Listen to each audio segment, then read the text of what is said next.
All-time low ang 60 pesos and 10 centavos na halaga ng piso kontra dolyar sa pagsasara po ng palitan kahapon. Sa gitna po yan ang nagpapatuloy na gyera sa Middle East. Balitang hatid ni Jamie Santos.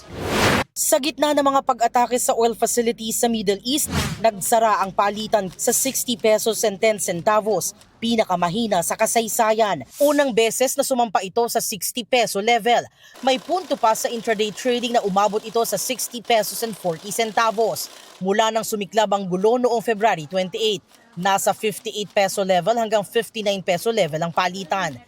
Ayon sa propesor at ekonomistang si Emmanuel Leyco, unang mararamdaman ang epekto nito sa pagtaas ng presyo ng mga inaangkat na produkto. Kasi ang mga inaangkat natin, ang ginagamit natin ay dolyar. So ang ibig sabihin niyan, ay mas maraming piso ang kailangan para makabili tayo ng mga ini-import natin sa labas.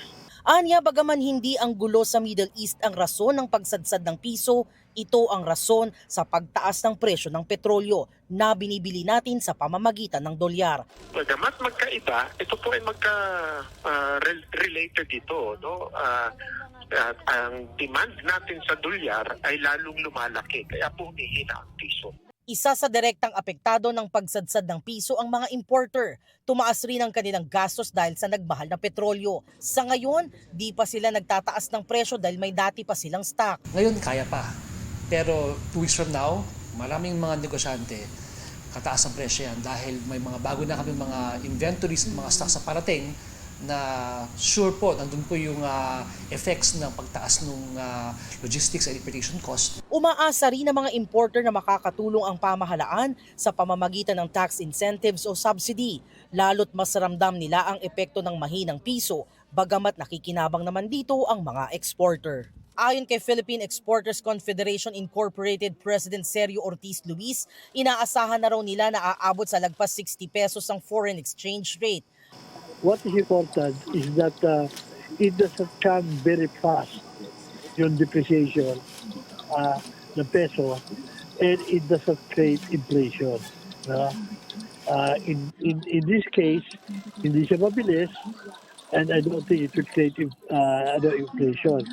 May kapangyarihan ng Bangko Sentral ng Pilipinas na makontrol ang paggalaw ng halaga ng piso sa pamamagitan ng pagbili ng dolyar o pagbenta nito mula sa dollar reserves ng bansa para hindi masyado sumipa ang forex.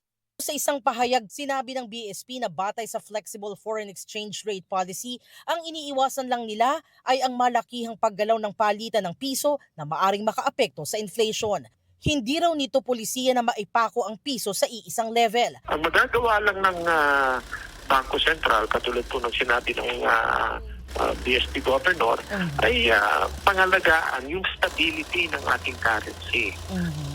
Drastic ba ang pagbabago o hindi naman?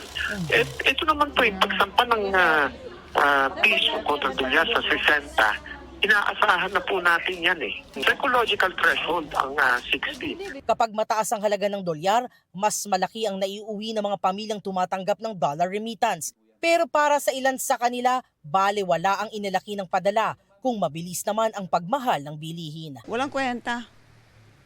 Mas maganda pa kung ibaba na lang para bababa din ang mga bilihin.